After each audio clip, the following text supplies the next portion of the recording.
Le passé non effacé, au fait, c'est une stratégie de l'ennemi pour nous empêcher d'accéder à notre futur, d'accéder à notre destinée.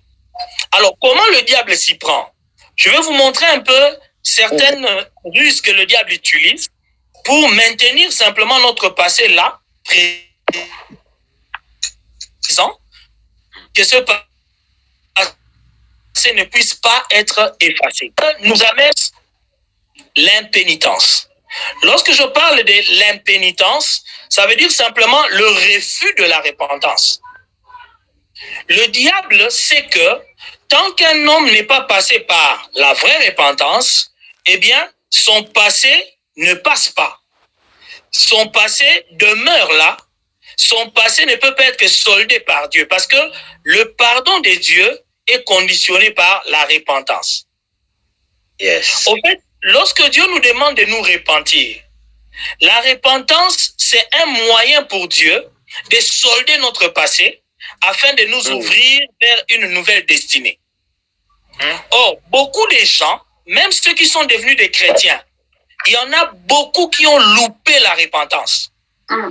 Beaucoup ont commencé la vie chrétienne, mais ils n'ont pas commencé la vie nouvelle en Christ. Il y a une nuance. Commencer la vie chrétienne, c'est une chose. Mais commencer la vie nouvelle en Christ, c'est autre chose. Alléluia. La vie chrétienne, il y en a, il vient à l'église. Il commence à faire des prières. Il lit la Bible. Mais il n'expérimente pas réellement la vie nouvelle en Christ. Très souvent, c'est parce qu'il a loupé le domaine de la repentance. Alors, la vraie repentance, c'est passe comment? La vraie repentance est simple. Ça commence par une prise de conscience de son état. Je vivais dans le péché, j'étais un pécheur, je ne reconnaissais pas Dieu comme le maître de ma vie. Je prends conscience de cela et je prends une décision. C'est la deuxième étape. Je me décide de changer de vie, de changer de direction. Métanoïa, repentance veut dire changement d'état d'esprit, changement de mentalité. Vous voyez? Alors, lorsque vous prenez cette décision-là, de changer de direction, de changer de vie, il y a une étape charnière qu'on appelle la confession. La confession, c'est quelque chose de très important dans la repentance, c'est-à-dire l'homme prend la décision d'avouer à la fois devant Dieu et même devant les hommes pour dire, autrefois, voilà ce que j'étais, voilà comment je me conduisais, voilà comment était ma vie, mais maintenant, j'ai pris la résolution de renoncer à cette vie mauvaise pour commencer une nouvelle vie en Christ. Amen. Cette étape-là de la confession dans la repentance est très importante parce que c'est la confession des péchés qui amène justement le pardon des péchés, c'est-à-dire l'effacement de ces péchés-là du passé. Voilà pourquoi la Bible dit par exemple, je crois dans Proverbe 28 au verset 13, Proverbe 28, 13 dit, « Celui qui cache ses transgressions ne prospère point, mais celui qui les avoue et les délaisse obtient miséricorde. » Je voudrais que vous prêtiez attention à la première phrase. On dit, celui qui cache ses transgressions ne prospère point. Prospérer veut dire aller de l'avant. Prospérer veut dire avancer. Et on dit que celui qui cache ses transgressions, donc ses péchés, autrement dit, celui qui ne les confesse pas, celui qui les dissimule, eh bien, il ne saura pas avancer. Il ne saura pas aller de l'avant. Alors, très souvent, lorsque nous abordons ce texte, quand on dit celui qui cache ses transgressions, ça nous encourage simplement à confesser devant Dieu, ce qui n'est pas une mauvaise chose, mais vous serez d'accord avec moi qu'on ne cache pas ses péchés à Dieu. De toutes les façons, Dieu y voit nos péchés. N'est-ce pas? Il connaît nos péchés. Quand la Bible dit celui qui cache ses transgressions, ce n'est pas les cacher aux yeux de Dieu. Pas du tout. Cacher ses transgressions ici, c'est le fait de ne pas vouloir dire aux gens qui on était. Comment était votre vie passée? Parce que lorsque vous dites aux gens que voilà, avant de connaître Christ, ma vie était comme ceci, ma vie était comme cela, je vivais comme ceci, je faisais ceci ou cela, les gens seront curieux de voir, est-ce qu'il a réellement abandonné ça? Est-ce qu'il a cessé de vivre comme ça? Qu'est-ce qui a vraiment changé? Voyez?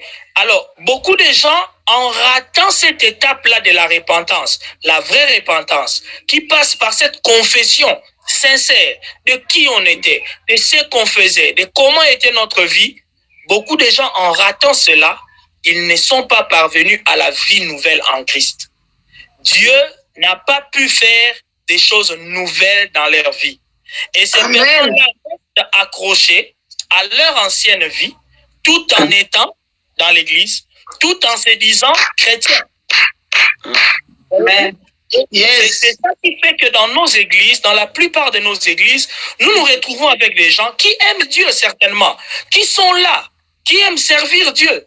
Mais ces personnes-là n'expérimentent pas la vie nouvelle. Pourquoi? Amen. Parce que ces gens n'ont peut-être même pas la force de venir dire, pasteur, je voudrais partager mon témoignage avec les autres. Je voudrais dire aux gens ce qui s'est passé dans ma vie, comment Jésus a changé ma vie. Frères et sœurs, je vous encourage à partager votre témoignage, à partager ce que Jésus a fait dans votre vie. Dites aux gens comment est-ce que Jésus a changé votre vie.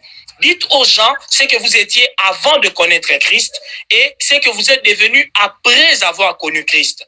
Lorsque vous faites cette confession-là, publique, parce que c'est ce que Paul disait à Timothée, il dit, je te félicite d'avoir fait une confession même publique, de dire aux gens ce que vous étiez. Ça encourage Dieu à commencer des choses nouvelles dans votre vie. Ça encourage Dieu, parce que c'est une manière de dire à Dieu, j'ai soldé cette vie-là. J'ai soldé cette vie du péché. J'ai soldé cette vie du monde. Maintenant, je veux commencer la vie nouvelle en Christ. Vous savez, frères et sœurs, la force du péché, c'est le secret. Je reprends cette phrase. La force du péché, c'est le secret.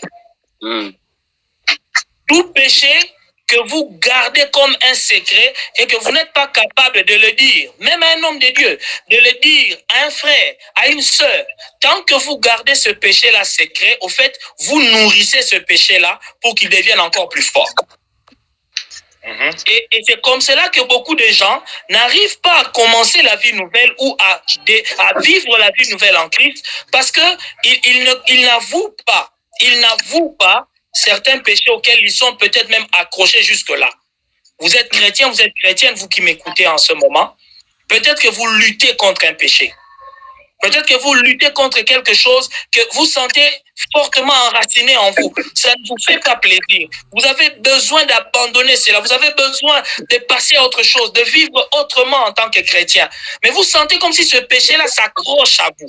Je vous dis, si ce péché s'accroche à vous, c'est parce que vous n'en avez jamais parlé. Vous n'en avez jamais parlé. Vous n'avez jamais avoué cela, ne fût-ce qu'à quelqu'un. C'est comme l'histoire que j'aime bien raconter de quelqu'un qui est en train d'élever un bébé léopard, donc un léopardo, en s'imaginant que le léopardo était un chat. Vous savez, quand vous regardez un chat et que vous regardez aussi un bébé léopard, ce sont des félins. Tous deux ont presque une même apparence. Lorsqu'ils sont tout petits, on a l'impression que le léopardo, là, bon, c'est presque un chat. Il a des taches, des rayures. Il ressemble facilement à un chat. Mais si vous laissez ces léopardos-là prendre du temps, le nourrissez, ce léopardo va finir par devenir un grand léopard. Et le jour où vous serez incapable de le nourrir, il va vous bouffer. Il va vous dévorer. Et le péché est exactement comme ça.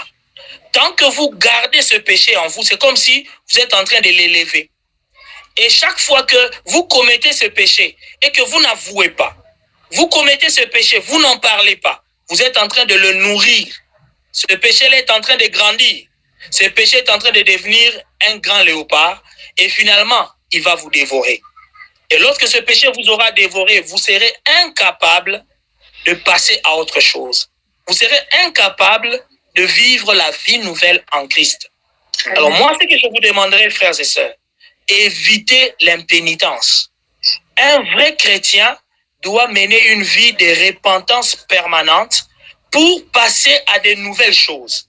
Si vous voulez que de nouvelles choses arrivent dans votre vie, dès que vous remarquez un ancien caractère, un ancien péché, quelque chose qui normalement normalement devait être dans votre passé, mais qui ressurgit dans votre présent, avouez-le.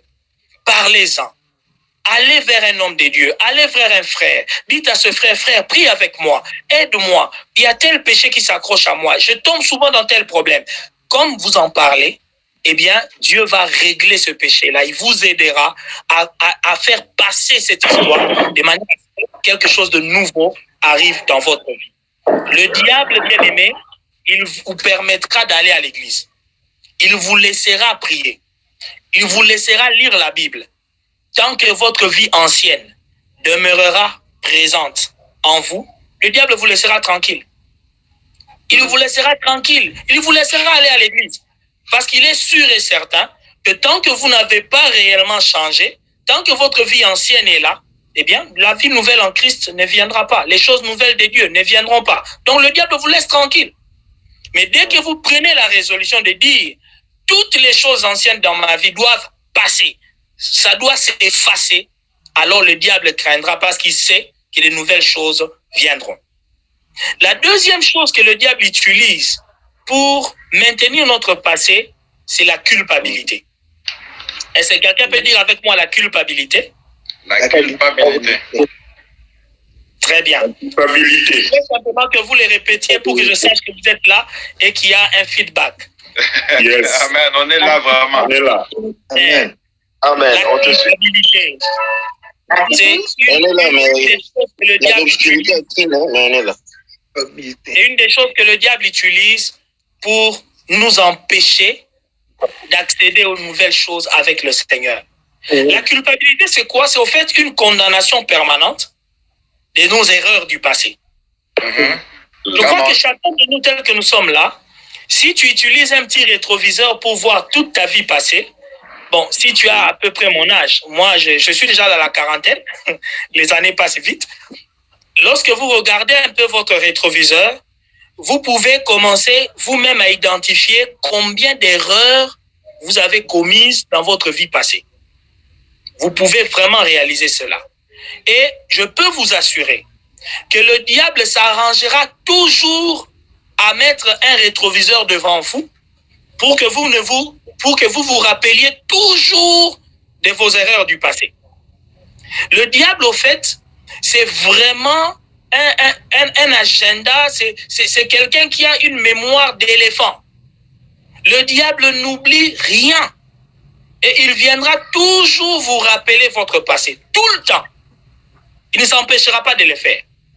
Dieu, par contre, dans sa parole, il nous a dit dans Hébreux 10, au verset 17, il dit, je ne me souviendrai plus de leurs péchés, ni de leurs iniquités. Dieu, quand il nous pardonne nos erreurs, il l'oublie. Maintenant, posez-vous la question, pourquoi est-ce que Dieu, quand il pardonne, il se donne la peine d'oublier? Parce qu'il sait que tant qu'il n'oublie pas nos erreurs du passé, il ne sera pas motivé de faire pour nous de nouvelles choses. Il ne sera pas motivé de faire pour nous de bonnes choses. Mais le diable aussi le sait.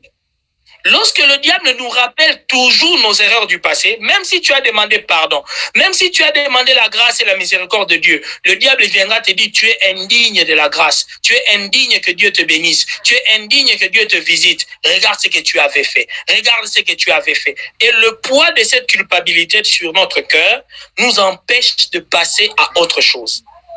Je vais essayer d'illustrer cela de manière tout à fait pratique. Amen. Je connais quelqu'un, une sœur, avec qui nous avions évolué beaucoup d'années de cela, dans un petit groupe de prière. Et cette sœur-là, malheureusement, qui était une bonne chrétienne, craignant Dieu, c'était une sœur vraiment engagée, qui avait des dons spirituels magnifiques. Malheureusement pour cette sœur, il lui est arrivé de tomber dans l'impudicité avec un homme. Et la toute première fois qu'il tombe avec un homme, elle tombe grosse, immédiatement.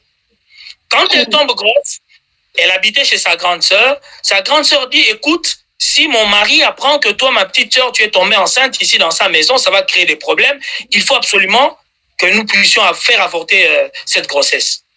La grande sœur amène la petite sœur pour faire un avortement. Alors, la sœur étant chrétienne, elle s'est dit, non seulement j'ai commis l'impudicité, mais j'ai avorté. Donc, j'ai tué un homme. Et à cause de cette culpabilité, elle a fui tout simplement le groupe, elle a fui tout simplement l'église. Et nous avions constaté simplement que notre sœur ne venait plus dans nos réunions, dans nos rencontres. Elle a totalement disparu. Et nous avons commencé à faire un peu un suivi pour chercher à comprendre, mais pourquoi est-ce que la sœur ne vient pas? Je n'oublierai jamais ce que cette sœur nous a dit le jour où nous l'avons rencontrée finalement. Elle nous dit, écoute frère Patrick, je ne vois pas pourquoi je dois encore prier, parler de Dieu, invoquer Dieu, parce que je suis sûre et certaine que j'irai en enfer. Pour moi, c'est déjà tout arrêté, tout tracé. Mon enfer est déjà garanti. Et je dis, pourquoi tu dis ça? Il dit, mais moi, je prêchais aux autres. C'est moi qui exhortais les autres filles de ne pas courir avec les garçons, de ne pas vivre dans l'impureté. C'est moi qui prêchais aux autres de ne pas vivre selon les choses du monde. Maintenant, c'est moi qui commets l'impudicité. Non seulement je commets l'impudicité, mais je commets un meurtre. Je fais un avortement. Il dit, en tout cas, je préfère être loin de Dieu. J'ai l'impression que si je venais même prier, Dieu peut me châtier comme ça dans sa présence. Il peut me tuer. Et cette sœur bien-aimée n'arrivait pas à croire que Dieu pouvait pardonner cette erreur-là. Ça nous a pris du temps, je vous assure, pour essayer de persuader cette sœur. Oui, tu as commis une erreur, une vraie bêtise. Cela n'a pas plu à Dieu. Mais si tu te répands sincèrement, Dieu pardonne et Dieu peut oublier cela. Amen.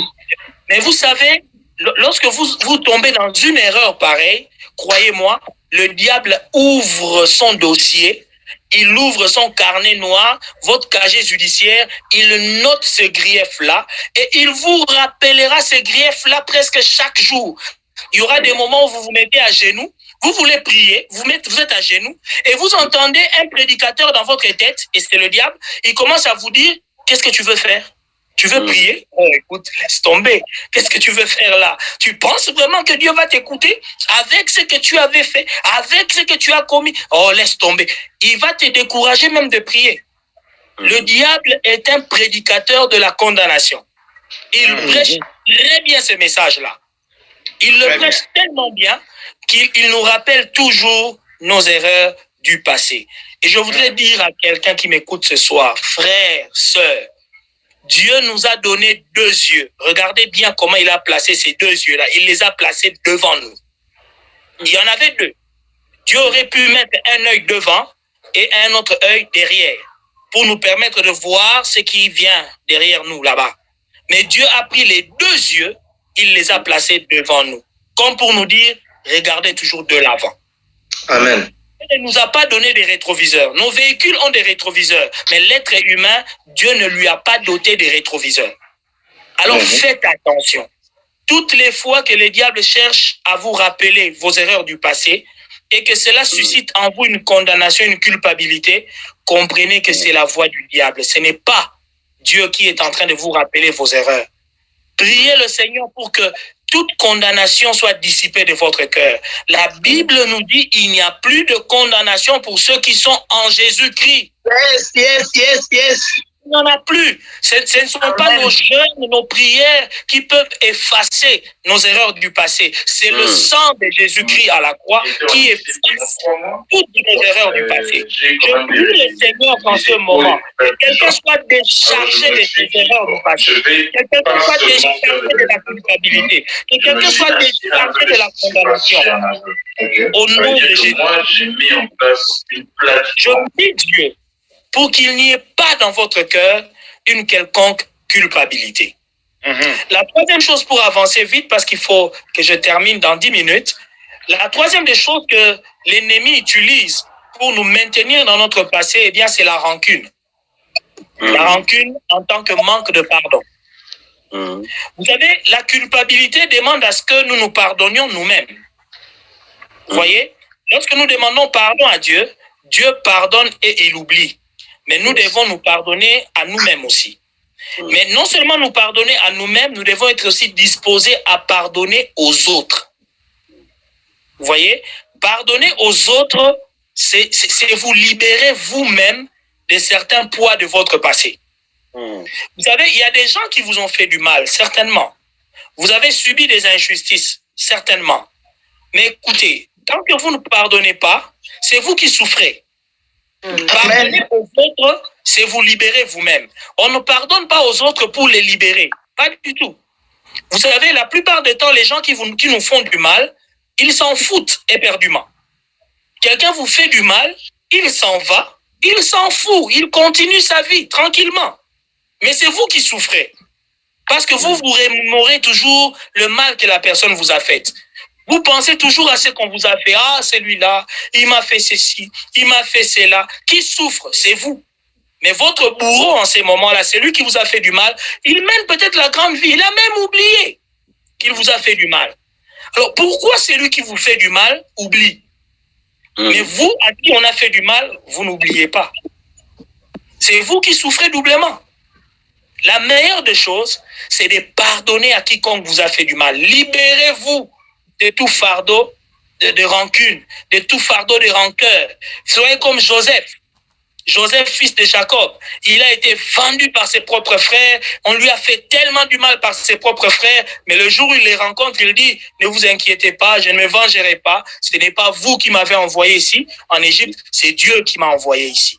Au fait, il voulais dire, même le mal là que vous avez fait, c'est Dieu qui vous avait poussé à le faire pour qu'aujourd'hui je sois dans cette position.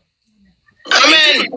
Je me suis toujours posé la question, s'il fallait regarder la vie de Joseph du point de vue du trône, ne regardez pas la vie de Joseph du point de vue du trou là où on l'avait jeté, mais prenez la vie de Joseph du point de vue du trône. Quand il est sur le trône, en train de regarder son passé, à votre avis, il disait merci à Dieu et merci à ses frères de l'avoir vendu, j'espère. Parce que si ses frères ne l'avaient pas vendu en Égypte, il ne serait pas là sur le trône en Égypte. Donc, quelque part, nous pouvons dire merci aussi à ces gens-là qui nous ont fait du mal dans notre passé. Dites-leur merci. Parce qu'il y a des choses qu'ils vous ont fait qui étaient mal, mauvaises, mais ces choses-là vous ont permis de connaître Dieu.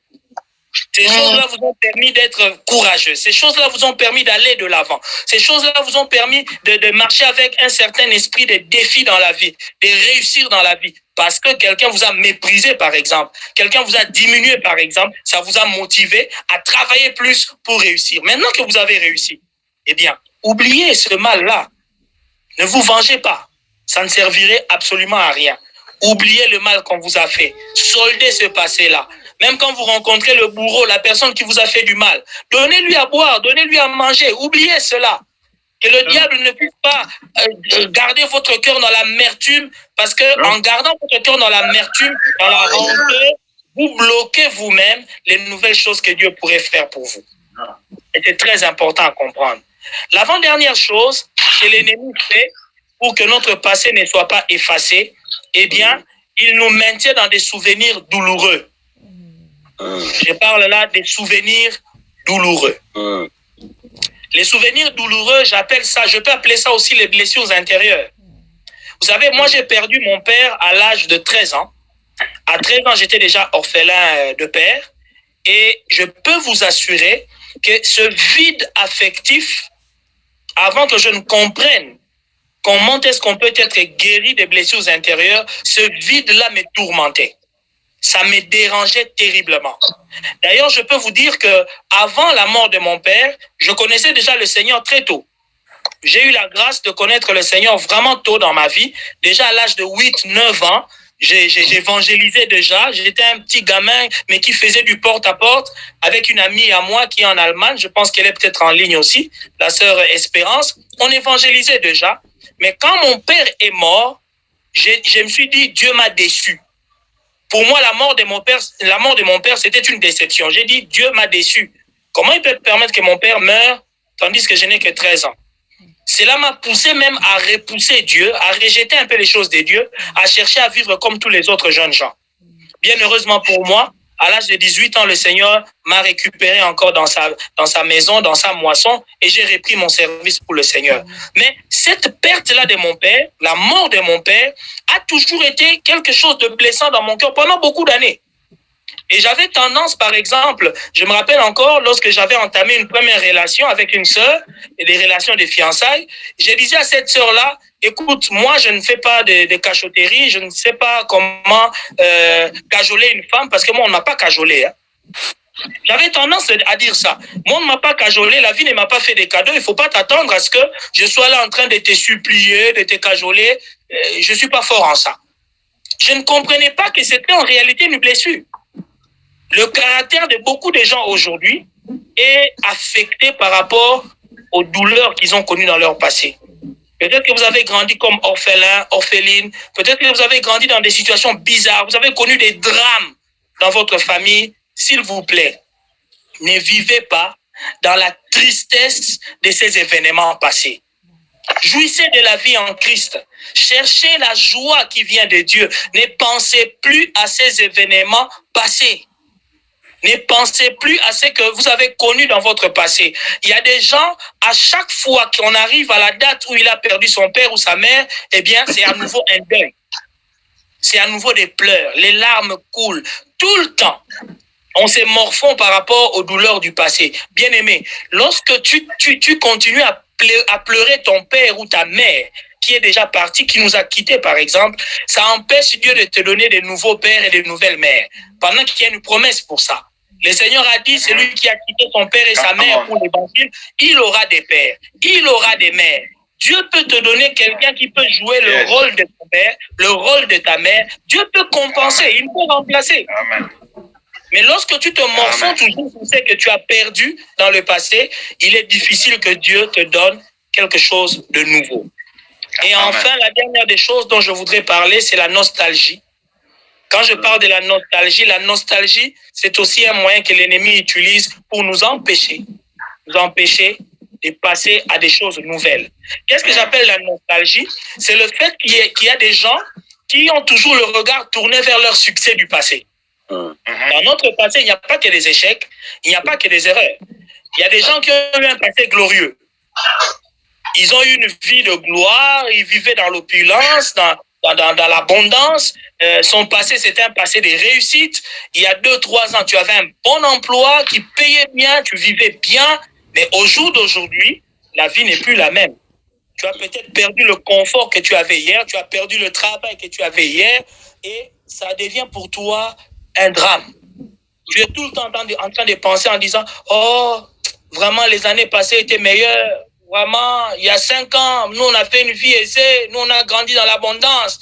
Vraiment, la vie a dégringolé. Maintenant, là, il n'y a rien de bon. » Bien aimé, la parole de Dieu nous dit, et c'est Jésus qui l'a dit, dans Matthieu 6, 27, il a dit « Qui de vous, par ses inquiétudes, peut ajouter une coudée à la durée des années ?»